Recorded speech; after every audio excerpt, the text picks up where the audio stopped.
안녕하세요. 밤투자 커뮤니티 주식부자 양송소 멘토를 맡고 있는 일발톡통입니다. 일단 시황 흐름을 잠깐 먼저 짚어보면 저번주 금요일날 이제 미증시가 하락이 좀 있었던 부분들을 반영을 해서 오늘 우리 증시에도 하락 출발해서 계속 약한 흐름이 진행됐다라고 보면 될 것 같고요. 오늘은 이제 뭐 선물 흐름도 그렇고 포지션들이 아마 이제 내일도 만약에 미증시가 강한 반등이 진행이 되지 않고 이제 하락 마감을 한다거나 하게 되면 내일까지도 이제 개파락 가능성은 굉장히 높아 보여요. 그리고 이제 뭐 양봉을 하나 뽑아준다 그러면 이제 또 단기 반등은 진행이 될 거고, 이런 식의 이제 지지부진한 흐름이 진행이 되다가 자 올랐다 내렸다 하는 흐름들이 진행이 되다가 상방으로 갈지 하방으로 갈지 있던 방향성들이 하나가 잡힐 것 같아요. 그런 부분들은 어떤 이제 트리거가 이제 나오게 되면 이제 진행이 될 것 같고, SK 바이오팜이 상장을 하면 일단 저는 이제 하방에다가 좀 이제 무게를 두고 있는 부분들은 요런 부분들 때문에 그렇게 내가 상장을 하게 되면 이제 뭐 단기 반등이야 이제 들어올 수 있겠죠. 이 상장에 대한 뭐 기대감 이런 것들을 반영을 하면. 그런데 이제 오버행 이슈가 불고 뭐하고 하면서 조정이 시작이 될 때는 시장이 전체적으로 지금 헬스케어 섹터가 끌고 온 시장이기 때문에 이제 IT에서도 뭐 언택트 관련주라 그래서 이제 저번주 금요일날 미증시 흐름을 생각을 해보면 페이스북이 이제 뭐 8% 폭락 나오고 구글도 많이 빠지고 하면서 요즘은 이제 마가라 그러죠. 팡으로 이제 시작이 됐다가 이제 요즘은 마가라고 그러더라고요. 근데 얘 이제 미증시를 끌고 왔던 미증시 나스닥을 끌고 갔던 그런 주도주 대장주들이 이제 밀리는 흐름들이 진행이 됐기 때문에 요 흐름이 이제 우리 증시로 이제 넘어오면 우리나라는 이제 카카오 또 네이버 같은 기업들이 요런 비슷한 섹터군이라고 볼 수가 있겠죠. 그런 종목들하고 이제 빅데이터 관련 이제 대장주들하고 헬스케어 섹터가 조정이 들어오게 되면 아무래도 지수는 조정의 가능성이 굉장히 높은 것 같아요. 근데 여기서 이제 체크 포인트는 이제 순환매 흐름을 체크를 하면서 조정이 이제 진행이 되면 이 조정폭이 얼마나 될지는 이제 가봐야 아는 거고요. 만약에 하락 조정이 진행이 되면 다시 반등이 진행이 될 때, 자, 기존에 있는 주도주, 이제 대장주들은 세게 올라오긴 힘들 거라고 생각을 하고 있습니다. 그러면, 강하게 치고 올라오는 섹터가 뭐가 될 거냐. 그 부분이 핵심일 것 같은데, 일단은, IT 쪽에서 먼저 흐름이 보여져요. 그리고, 실적 시즌에도 이제 실적이 발표되고 하는 부분들이 7, 8월부터 나올 건데, 7월달에 일단 삼성전자 같은 기업이, 실적 발표를 하게 되면, 이제 가이던스 발표하고 뭐하고 하게 되면, 그런 부분에서 전망치가 많이 상향이 될 수도 있을 것 같다 라는 부분으로 이해를 해보면, 그러면 이제 실적 같은 부분들이 굉장히 안 좋을 거라고 예상이 됐는데, 자 요게 이제 서프라이즈가 진행이 되고 뭐하고 하게 되면 IT 쪽에서 강하게 이제 추세를 끌고 가는 그런 흐름들이 만들어지게 되면 헬스케어 쪽이나 이런 쪽들이 좀 조정이 들어오고 해도 시장은 생각보다 잘 버텨줄 가능성들도 보여진다 라고 생각을 하면 될 것 같고요. 결국은 이제 저는 이제 횡보 조정이냐 하락 조정이냐 요 두 가지 가능성 중에 조정 확률이 높다라고 보고 있어요. 그 다음에 이제 요런 흐름이 어떻게 딱 진행이 된 다음에 방향성이 잡히면 실적 시즌이 어느 정도 마무리되고 하는 부분들이 잡히게 되면 이제 상방으로 갈 거라고 생각을 하고 있는데, 하락 조정이 진행이 됐다 상방으로 갈지 횡보 조정으로 들었다 눌렀다 하면서 이제 상방으로 향할지는 지켜봐야 되지 않나 라고 생각을 하고 있습니다. 그래서 우리는 지금 현금 포지션은 이제 11% 정도 대응을 하고 있고요. 요 부분에 대한 이제 밸류를 우리가 어떻게 잡아서 이렇게 현금 대응에 대한 기준을 잡았느냐 하는 부분들은 제가 과거 영상에서 계속 반복적으로 말씀을 드렸기 때문에 오늘 이제 그 부분에 대한 코멘트는 이제 지나가고, 그럼 이제 IT 섹터에서 움직이면 어떤 쪽들이 움직일 거냐를 생각을 해봤을 때 지금 먼저 흐름이 강하게 보이는 쪽은 이제 5G고요. 그리고 최근에 보면 이제 IT 소재 관련된 기업들 동진 샘캠이라든가 이런 종목들이 강하게 움직이고 있죠. 그리고 순환매는 당연히 장비 쪽으로 돌 가능성이 굉장히 높이 있겠죠. 소재 기업들이 가다가 좀 쉬어가는 흐름들이 나오면 장비 섹터가 요걸 받게 되면 반도체 쪽에서 이제 순환매 흐름이 진행이 될 수가 있다. 그러면 기존에 강했던 2차전지라든가 이런 흐름들은 조금 쉬어가는 그런 포지션으로 진행이 되면서 IT 섹터 내에서 순환매 흐름이 진행이 될 가능성들이 높아 보인다 라고 이제 시장을 보고 있습니다. 그 다음에 이제 장기 포지션에서는 이야기가 너무 길어지니까 오늘은 이제 그 부분까지만 정리를 한번 해볼게요. 자, 2020년 6월 24일날 이제 수요일날 제작을 했던 영상이고요. 오늘 주제는 이제 버블을 이해하고 챙겨갈 시스템을 구축하자. 요 부분에 이제 이름을 단 게 우리는 이제 복리계좌 시스템이라 그래서, 자, 100% 이상 구간이 오면 일단 가치 판단이 제대로 안 되는 경우에는, 자, 100% 이상 구간이 오면 2분의 1 줄여놓고, 자, 옮겨놔 버리면 원금 빼놨으니까 편하게 보유하는 포지션들을 쌓아가게 되면 걔네 중에 이렇게 버블이 입혀지는 종목들이 하나 두 개씩 튀어나온다. 그래서 이런 부분에 대한 시스템을 입혀드렸어요. 그런 시스템을 이제 유튜브 영상에서도 제작을 해서 올렸었고, 회원 방송에서도 정리를 해서 한번 풀어드린 적이 있죠. 요런 부분에 대한 이야기를 잘 모르겠다, 제가 생각하는 관점을 잘 모르겠다 하는 분들은 유튜브에서 복리계좌라고 쳐서 보면 나올 거라고 보고 있습니다. 그리고 이제 버블에 대한, 그러니까 찾아보세요. 제가 이제 과거에 영상을 만들었던 부분을 찾아보시면 있을 거예요. 그리고 버블에 대한 기준을 명확하게 정립을 하자는 거죠. 버블이라는 걸 어떻게 우리가 해석을 해야 되냐. 예를 들어서 주가라는 게 보통 6개월에서 2년을 선반영을 합니다. 근데 제 기준에는 통계적으로 제가 계산을 해보면 6개월 정도 선반영이 적정이에요. 그러니까 항상 미래 가치를 따라가는데, 주가라는 건 항상 미래 가치를 따라갑니다. 근데 1년이나 2년 정도의 실적을 미리 땡겨갖고 선반영을 해버리면 요거는 버블의 확률이 높다. 그러니까 밀릴 가능성들이 점점점 높아지는 거예요. 그러니까 확률적으로. 그리고 이제 요거를 당연히 5년에서 10년 후의 실적을 만약에 선반영을 해놨다 그러면 이건 이제 폭락으로 진행이 되는 경우가 대부분입니다. 그러니까 통계적으로 이렇게 진행이 되는데 왜 그러냐를 따져보면 결국은 가치에 따라간다라는 거죠. 미래 가치를 반영을 할 때 너무 미래 거를 땡겨와서 반영을 해놓으면 버블이 되는 거고, 또 다른 버블이 있는데 테마라는 게 붙어서 묻지마 투기가 작용할 때가 있어요. 근데 투기적인 버블이 있어요. 투기적인 버블은 장기 포지션이 안 나오는 겁니다. 그러니까 예를 들어서 삼성중공우 같은 거, 지금 보면 삼성중공업은 뭐 7,000원에 있는데 삼성중공우는 90만원 같단 말이에요. 이건 정상적인 게 아니거든요. 또 정치 테마 같은 거, 자, 기업 밸류랑 상관없이 움직이는 테마라든가 이런 것들이 붙게 되면, 자, 투기적 버블이 붙게 돼요. 그럼 투기적 버블과, 자, 일반적인 미래 가치를 땡겨와서 만들어지는 버블과는 분명히 다르다. 구분을 해야 된다는 거죠. 그래서 그거를 이제 기준을 명확하게 정립을 해놓고 어떤 버블이든지 간에, 자, 복리계좌라는 시스템을, 복리계좌 시스템이라고 만들어둔 부분들을 우리가 정리를 해서 운영을 하게 되면 버블이라는 걸 챙겨갈 수 있는 포지션들이 나오는 거예요. 자, 적정이라는 구간에 오면, 우리가 저평가 구간에 진입을 해서 적정 구간까지 올라오면 확률적으로 70% 이상 버블이 진행되는 경우가 대부분이에요.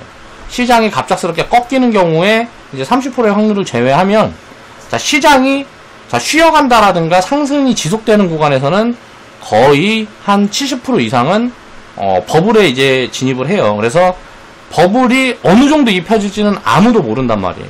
시장 상황이랑도 관련이 있고 또 투자 심리랑도 관련이 있고, 그런 것들은 예측이 불가능한 부분들이기 때문에 가치 판단을 해서, 자, 적정 수준에 그냥 다 팔게 되면 요 버블이라는 게 굉장히 크게 끼는 경우들이 있기 때문에 굉장히 아쉽죠. 그래서 우리는, 자, 분할 매도 포지션을 항상 코멘트들을 정리를 해드리는 거고요. 관성의 법칙에 따라서 주가를 우리가 저평가에 이제 사서 보유를 하다가 적정 수준에 올라왔다라고 생각을 하면 여기에서 몽땅 때려버리는 게 아니고, 자, 여기서 이제 분할 매도 포지션들을 어떻게 잡아갈지에 대한 고민들도 해보면 요 버블이라는 것도 챙겨갈 수 있는 포지션들이 나온다라는 거죠. 자, FST 618% 수익 인증해주신 회원분이 계셔서 그 부분들에 대한 이야기를 해보겠습니다. 자, 평생투자님이 이제 5월 20일날 153% 1차 매도 구간에 11,400원이었어요. 그 구간에 이제 올려주셨어요. 수익 인증을 해주셨는데 11,400원, 자, 153% 수익 인증을 해주셨는데 장막판에 상한가 진입해서 더 먹으려고 두고 보다가 자꾸 떨어져서 거래량도 막 터지고 해서 부랴부랴 절반을 팔았습니다. 자, 200% 끌고 가려는데 좀 아쉽지만 그래도 만족합니다. 복리계좌로 보냈습니다. 이 복리계좌로 보내지 않고 만약에 요런 게 심리적으로 대응을 했다 그러면 어떻게 될까요? 그냥 몽땅 팔았겠죠. 몽땅 팔았으면 153%에서 수익은 끝나는 거예요. 그쵸? 그리고 다음 기회를 봐야 되는데 다음 기회가 어느 시점에 올지, 버블을 얼마나 키워놓고 올지 바로 올지를 알 수가 없단 말이에요. 그래서 이 복리계좌라는 시스템을 따로 만들어 드린 거예요. 그리고 업사이드라는 부분들이 진행되고 할 수가 있기 때문에 갑자기 뭐 수주 잔고가 예를 들어서 뭐 1000억이 잡혀 있었는데 수주 잔고가 뭐 1000억이 잡혀 있었는데 뭐 대규모 수주 뭐 4000억이 추가로 수주가 들어온다든가 뭐 요런 어떤 것들이 있을 수 있잖아요. 그러면 이제 업사이드가 진행이 되는데 요런 것들은 우리가 미리 예상을 하고 할 수 있는 부분들이 아니기 때문에 기업 가치가 올라가는 부분들이죠. 그러니까 요런 부분들을 취해갈 때도 장기적인 보유 포지션을 취해가는 부분들은 항상 유효하다라는 거죠. 그럼 이게 우리가 지금 가치라는 걸 판단을 해놓고 여기서 더 가는 부분에 대해서 자꾸 이해를 하려고 그러면 답이 안 나온다라는 거예요. 진입을 할 때는 항상 싼 구간에 진입을 하는 게 유리하겠죠. 아무래도 저평가 구간에 진입을 하는 게 유리하단 말이에요, 매수는. 그럼 매도는 어디서 할 거냐? 매수는 당연히 쌀 때 진입을 하는 거예요. 가끔 이제 테마적인 포지션이라든가 뭐 바이오 포지션들도 취할 때는 있지만 그런 부분들을 제외를 하면 전부 다 저평가 구간에 가치 판단해서 저평가 구간이다라고 판단이 되는 구간에 다 진입을 한단 말이에요. 적정 가치 구간에 진입을 하는 경우는 거의 없어요. 왜냐하면 시장에는 항상 저평가 섹터라든가 종목들이 넘쳐나기 때문에 대부분의 버블장이 아닌 경우에는 시장 전체적으로 버블이 펴있는 경우가 아닌 경우에는 거의 항상 싼 종목들이라든가 저렴한 섹터들이 있기 때문에 그런 걸 찾아가는 작업들을 하면서 자, 매수 포지션은 신경을 많이 쓴단 말이에요. 자, 매도라는 거는 어떻게 포지션을 잡아가야 될까? 그 부분에 대한 이제 고민을 하다 보면 여러 가지 어떤 기준을 잡을 수 있는 구간들이 나온다라는 거죠. 자, 그 다음에 이제 평생투자님이 그리고 나서 이제 뭐 한 10며칠 있다가 자, 6월 4일날 300% 구간이 와서 2차 매도가 2차 매도가 들어갔고요. 자, 18,100원. 요 구간에 2차 매도가 진행이 됐어요. 자, 복리계좌에 있던 녀석들 중에 처음으로 수익 실현했습니다. 개인적으로 300%도 처음 경험해보게 됐습니다. 자, 300% 수익을 처음 경험해봤다고 말씀을 하시죠. 자, 그러니까 이런 장기적인 포지션을 취해가는데 이런 훈련과 경험이 계속 쌓여가야 된단 말이에요. 300%를 처음으로 경험했다라는 거는 장기적인 포지션을 그동안 취해간 적이 없다는 소리예요. 주식 투자라는 걸 하면서 3%, 5% 뛰기, 50% 뛰기, 30% 뛰기 투자만 하던 사람들은 절대 큰 수익들을 쌓아갈 수가 없어요. 그리고 확률적으로 굉장히 불리합니다. 왜? 손실의 확률이라는 건 항상 있기 때문에. 그래서 수익률은 최대한 극대화시킬 수 있는 방법론이 계속 고민이 되어야 돼요. 투자를 하는 사람들은. 근데 처음부터 내가 처음에 투자를 하는데 완전 초보인데 그러니까 처음 뭐 주린이야. 처음 주식 투자를 시작하는데 처음부터 1000% 수익을 내겠다. 10,000% 수익을 내겠다 하면 요 시간을 견디는 경우들이 거의 없어요. 불가능하다라는 거죠. 이 변동성이라는 걸 이해를 못하고 있기 때문에. 경험이 없기 때문에. 그래서 이런 자, 수익 경험을 처음에는 이제 회원분들한테 자, 100%라는 수익 경험을 자꾸 반복적으로 경험을 하게 되고 그 경험을 하게 되면 100%라는 수익률이 가벼워지게 느껴지는 경우들이 생긴단 말이야. 자, 100% 수익이라는 건 굉장히 가벼운 수익률이구나. 작은 수익률이구나. 그렇게 사이즈가 커지는 거예요. 그럼 점점 더 장기적으로 보유 포지션을 늘려갈 수 있단 말이에요. 그리고 몰빵으로 투자를 하게 되면 어떻게 돼요? 몰빵으로 투기적인 말상으로 접근하게 되면 자, 이렇게 큰 수익률을 쌓아가기가 점점 더 어려워져요. 자, 손실이라는 걸 경험을 하게 되면 이런 큰 수익률들은 이 변동성을 견뎌서 끌고 가는 포지션이기 때문에 분산해서 비중을 쪼개놓지 않으면 이런 수익들은 챙겨가기가 더 어렵다라는 거죠. 그런 것들을 이해를 해야 된다. 장이 좋으니까 요즘은 이제 투자가 즐거운데 또 언젠가 다가올 조정장도 생각해보면서 준비해야 할 것 같습니다. 자, 6월 4일 코멘트고요. 지금 이제 6월 29일이니까 오늘이 6월 29일이니까 이제 조금 있으면 7월이에요.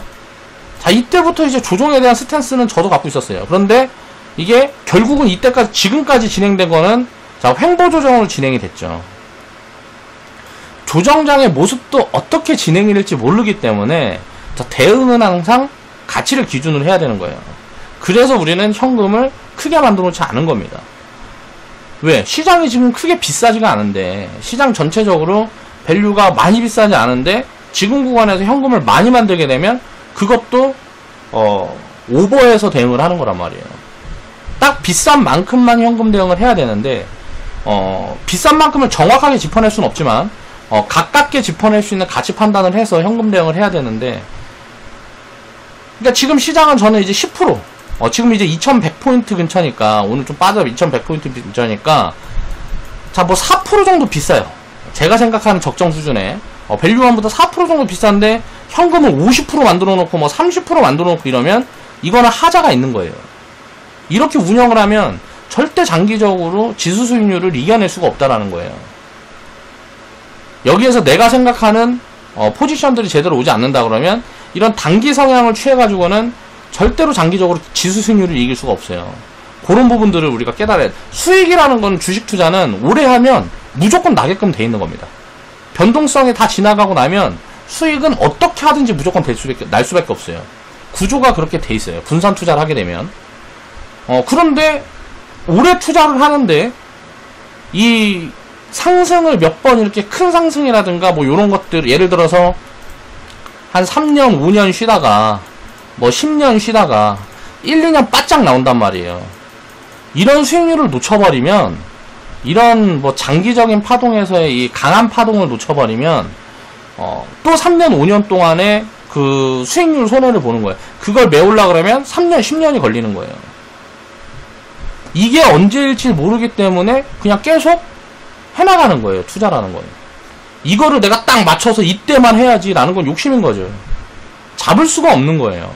그걸 할 수 있다라고 생각하는 것 자체가 오만이라는 거죠. 그 변동성에 대한 부분들은 그래서 예측을 하고 대응을 해나가면 안 된다라는 거고요. FST 다음번 목표는 500%로 해야 될지 900% 해야 될지 고민입니다. 라고 코멘트를 달아주셨는데, 제가 그때 얘기를 했죠. 자, 100%의 2분의 1 줄이면, 자, 300%의 또, 예를 들어서, 뭐, 10만원 사놨든, 100만원 사놨든, 자, 100% 1000만원 사놨든, 100%의 2분의 1 줄이면 1000만원이 남은데, 여기에서 또 2분의 1 줄이면 또 1000만원이 남아요. 600%에서 또 2분의 1 줄이면 또 1000만원이 남는단 말이에요. 자, 이 기준은 100, 300, 600이라는 기준을 잡아둔 이유는, 자, 원금에 대한 기준을 잡아둔 거란 말이에요. 자, 그러니까 버블을 챙겨갈 때도 어떤 기준이 필요하다라는 거죠. 그 기준에 대한 고민을 해봐야 되는 거예요. 그 다음에 이제, 그리고 나서 또 20일 있다가, 이제 618%, 이제 3차 매도 자리가 나왔어. 다이렉트로 뻗어버렸기 때문에, 자, 이 수익이 찍히는데 굉장히 빠른 시간 안에 올라왔죠. 한두 달 안에 153%에서 600%까지 수익률이 확장이 됐단 말이에요. 요런 것들을 이해를 해야 되는 거죠. 자, 그래서 32,300원에 이제 세 번째 반절 매도. 신기할 따름입니다. 자, 100%, 300%, 600%. 반절씩 매도할 때마다 처음 원금으로 복귀된다는 사실을 알게 되었네요. 자, 900% 가면 또 반절 잘라먹게 더 갔으면 좋겠네요. 했는데, 장대음봉이 하나 터졌죠. 그럼 조정이, 들어올 수 있는 시그널이다. 라고 생각을 하면 되는데, 보통 이제 장대음봉 하나 떨궈 놓고 여기에서, 조금 물량 받아갖고 한 번 더 끌어올리는 경우도 있어요. 그렇게 되면, 자, 900%든 1000%든 파동까지도 나올 수 있는 확률이 있어요. 그런데 이런 것들은 알 수가 없기 때문에 분할 매도해 있으면, 자, FST라는 기업은 굉장히 좋은 기업이거든요. 물론 지금은 버블 구간인데, 이 버블이 앞으로 이제 숫자로 확인해 봐야 되겠지만 1년 후 거를 땡겨놨을지 2년 후 거를 땡겨놨을지 모르는데, 이런 것들은 지속적으로 3년 5년 지나면 계속 확장될 가능성이 높은 기업이란 말이에요. 가진 자의 영역인 거예요. 지금부터는 신규 편입 자리가 안 나온다라는 거죠. 그러니까 저평가 구간, 내가 원하는 구간까지 내려오지 않으면 나는 앞으로 이 종목은 이제 편입을 해나갈 수가 없는 종목이 될 수도 있는 거예요. 그래서 요런 포지션들을 조금씩 늘려가야 돼요. 장기적으로 복리 계좌로 운영을 하게 되면 요렇게 수익률을 많이 찍고 있는, 그 자리에서 내가 보유하고 있는 종목수들이 하나하나 쌓여가다 보면 그 안에서 또 이제 순환매 흐름들이 만들어진단 말이에요. 그래서 이런 포지션들을 확장하려면 오래도록 이 시스템들을 유지를 해서 끌고 갈 수 있는 그런 방법론에 대한 고민을 해보시면 됩니다. 자, 보면, 자, 그림을 딱 그려서 어떻게 매도를 해나갔나 보면 복리계좌 시스템을 이해하라는 거예요. 시스템만 구축되어 있으면 상패는 들어올 필요가 없잖아요.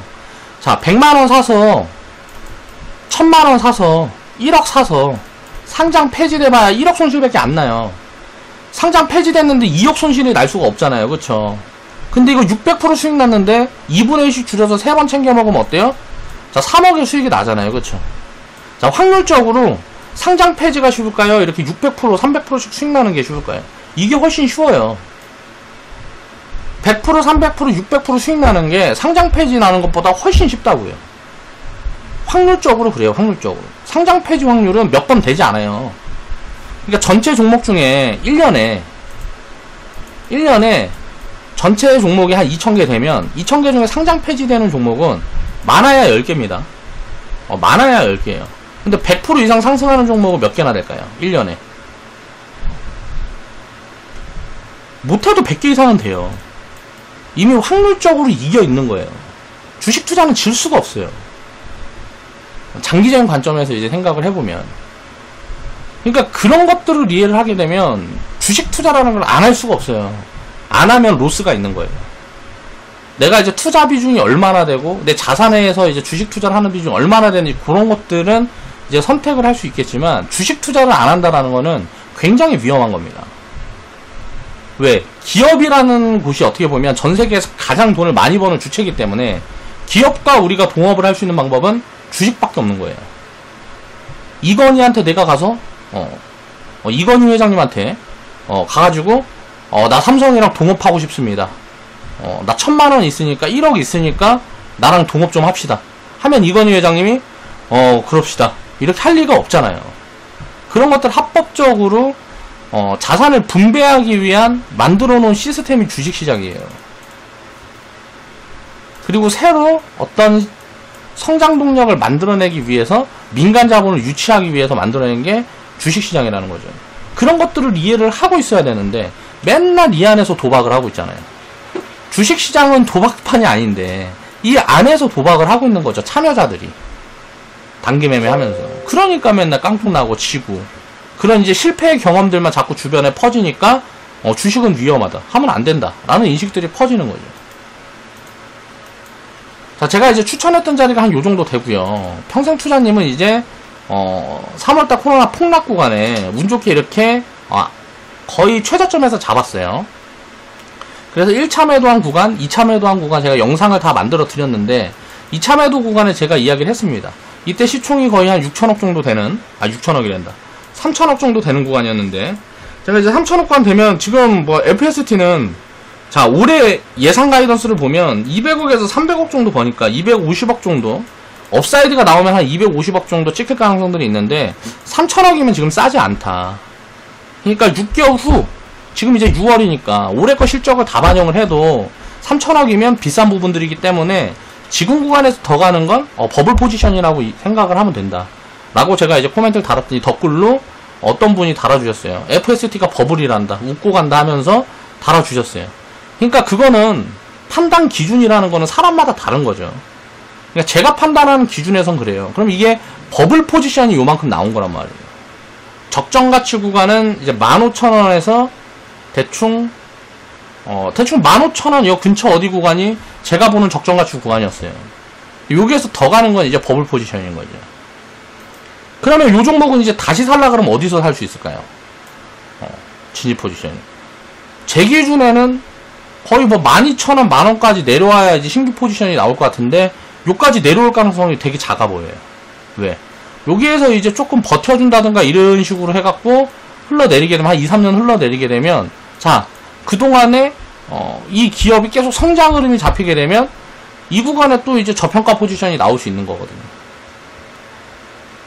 자 미래 가치를 땡겨서 반영하는 버블 같은 경우에는 결국은 나중에는 다시 심하게 버블이 낀 경우가 아니라 그러면 기업이 성장하면서 그 버블의 정도를 메워준다라는 거죠. 그렇기 때문에 장기 포지션들이 유효한 거예요. 자, 시스템만 구축되어 있으면 이런 수익을 반복적으로 경험하면 상장 폐지가 뭐가 두려워요. 자산만 좀 잘게 쪼개서 여러 개 투자를 하면 여러 가능성에 투자를 하게 되면 상패라는 건 두려울 필요가 없는 거죠. 비용일 뿐이에요, 비용. 요런 것들을 이해를 해야 된다. 그러니까 복리계좌 시스템을 이해를 하면 내가 이런 시스템을 왜 만들었는지 회원분들은 이걸 이제 이해를 해야 되는 거죠. 그러니까 우리가 원금을 빼면 자 원금이 100이면 자 100의 수익이 생겼는데 요걸 빼놓으면 리스크가 제로 포지션이죠. 자 리스크 제로 포지션은 수익을 확대하기 위해서 자, 공격적으로 대응을 해도 된다라는 관점이에요. 그래서 그걸 이제 복리계좌 시스템이라고 이름을 붙여가지고, 자, 수익이 수익을 더 갖다 주면 그게 복리 개념이니까 그런 부분들 때문에 이렇게 만들어서 간단한 로직을 만들어 드린 거죠. 이런 경험들이 계속 반복되게 되면, 자, 투자에 자신감이 붙습니다. 그리고 이런 경험이 반복되게 되면 사이즈도 커지고 주식 투자를 두려워하지 않아요. 변동성도 두려워하지 않아요. 이게 생각을 해보세요. 코로나 이전에 샀어요. 코로나로 어마 10년 만에 무슨 100년 만에 한 번 오는 폭락이니 어쩌니 떠들어. 근데 그래가지고 이게 한 30%가 빠지든 어쨌든 했어. 코로나 지나니까 요렇게 돼. 이게 리스크냐고요, 이게. 이거 잠깐 빠졌다 올라간 게 리스크냐고요. 우리가 이런 생각을 해야 되는 거. 이 변동성이라는 건 리스크가 아닌 거예요. 이때 팔아야 리스크잖아. 이때 팔아야. 근데 변동성을 리스크라고 생각하는 사람은 경험이 부족한 거예요. 주식 투자 경험이 부족한 거라고. 주식이라는 건 항상 이런 변동성을 가지는데 이 변동성을 맞출 수 있다고 착각을 해요, 보통. 사람들은. 그런 오류에 빠지지 않기 위한 노력을 해야 된다. 투자자들은. 보통 이제 주식 투자에 가장 초보가 하는 실수가 뭐냐면, 주식 투자에서 거의 생초짜, 그러니까 거의 돈을 잃을 수밖에 없는 사람들. 자, 정보를 찾아다녀요. 그러면서 정보 매매라 그러죠. 어떤 뉴스가 나오면 이 정보를 찾아다녀. 그걸 가지고 어떻게 매매를 해보려고 그래요. 요런 사람들은 백발백중 깡통이에요. 그 다음에 이제 접근하는 게 차트라는 거. 자, 기술적 분석에 대한 공부를 해요. 저도 이제 처음에 진입할 때 다 이렇게 들어갑니다. 이렇게 들어가요. 절대 돈을 못 벌어요. 이제 차트 보고 기술적 분석에 무슨 어쩌고저쩌고 맞추고 하다 보면 그렇게 되는 것 같은 착시에 빠져요. 자, 이게 수급을 나타낸 과거지표이기 때문에 요런 걸 보고 포지션이 맞는 것 같은 착각에 빠진단 말이에요. 근데 이제 왜곡 흐름이 발생을 했을 때, 자, 정상적인 흐름에서 어느 정도의 패턴이라는 게 만들어지거든요. 그 패턴을 분석을 하는 걸 기술적인 분석이라고 그래요. 근데 왜곡이 만들어졌을 때 대응 포지션을 취할 수가 없어요. 장기 포지션이 아니게 되면. 자, 차트 매매를 하고 기술적인 대응을 하는 사람들은 대부분 어떤 포지션을 취하냐면 다 짧은 포지션을 취한단 말이에요. 그렇게 하기 위해서 요걸 보는 거니까. 장기적인 포지션을 취하는 데는 아무 필요가 없거든요, 차트라는 거는. 저도 근데 이게 습관이 돼서 아직도 차트를 봅니다. 보긴 보는데 가끔 오류에 빠지지 않으려고 굉장히 노력을 하죠. 차트를 보면 완전 갈 것 같은데 재물을 보면 썩어 있거든. 그런 기업들은 5년을 쉴지 10년을 쉴지 모르는 거예요. 그래서 그런 것들을 이해를 해야 되는 거죠. 차트라는 것도 과거지표고 실적이라는 것도 과거지표인데, 실적이라는 거는 가이던스가 있기 때문에 우리가 적정 가치를 산출할 수가 있는 거예요. 자, 실적 같은 부분 이제 보통 가치 투자를 이제 맹신하고 했다가 많이 실패하는 부분들이 뭐냐면, 지금 나온 실적을 봐요. 이거는 다 과거지표인데 계속 이렇게 올라오는 것들, 이런 것들을 확인해요. 어떤 사람들은 자, 3년 5년 동안 평균에서 이게 좋았던 걸 보라 그래. 그럼 3년 5년 동안 돈을 굉장히 많이 벌었다라는 거거든요. 그럼 보통 꼭지에 잡는 경우들 되게 많아요. 3년 5년 동안 굉장히 성장률이 높고 돈을 많이 벌어. 그럼 어떻게 될까요? 자, 경쟁자들이 굉장히 많이 들어오죠. 그러니까 시장 파이가 쪼그라들거나 아니면 경쟁이 심해지면 어떻게 돼요? 자, 지금 이때 이 수준이, 자, 미래의 실적을 갖다 반영을 해버리면 막 마이너스 50%, 70%, 90% 나오고 한단 말이에요. 그럼 그런 변동성을 경험하면서 실적이 안 좋아지면 어떻게 돼요? 실적이 안 좋아지면 거기에 또 맞춰서 대응을 하면, 실적이 안 좋아졌으니까 팔아.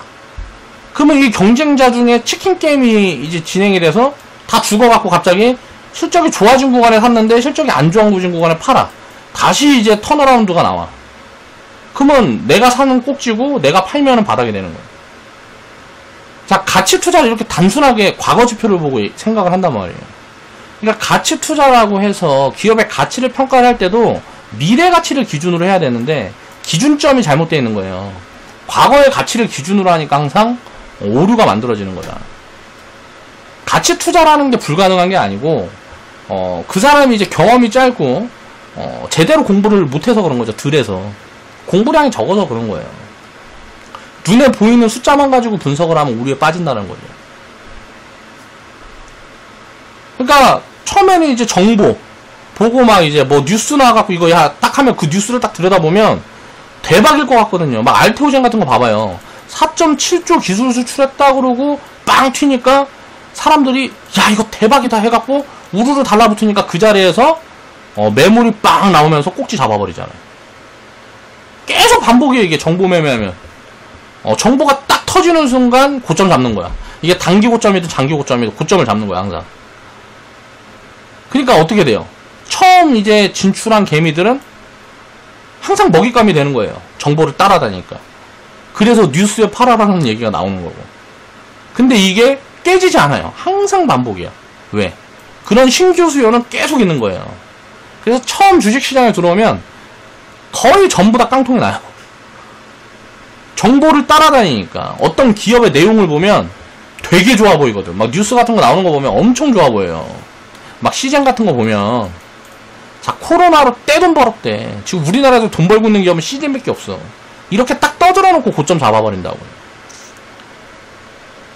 그러니까 이 역발상적인 거는 사람들이 이제 가장 많이 실수하는 게 또 뭐냐면 세 번째가 뭐냐면 대중을 따라다녀요. 이게 뭔 말이냐면 지금 대중이 시장이 좋고 뭐하고 하면 비싸게 사서 더 비싸게 팔아라 막 요런 것들이 다 대중을 따라다니는 포지션이에요. 자 이슈가 붙어서 사람들이 관심이 몰려있으면 비싸진단 말이에요.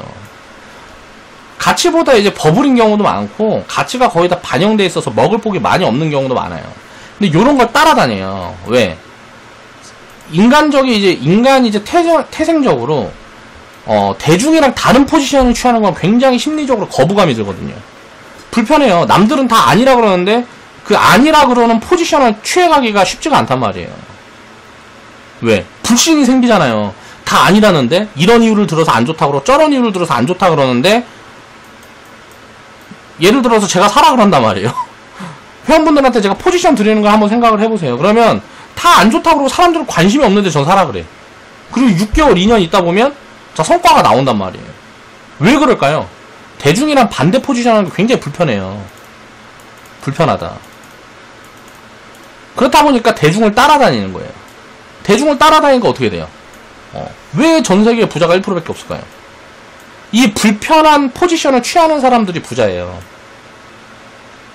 다들 알고 있고 다들 취하는 포지션은 이미 저렴하지가 않아요. 어떤 자산이 있는데 사람들이 돈이 몰리면 이 돈이 몰리는데 이게 저렴할 수가 없잖아요.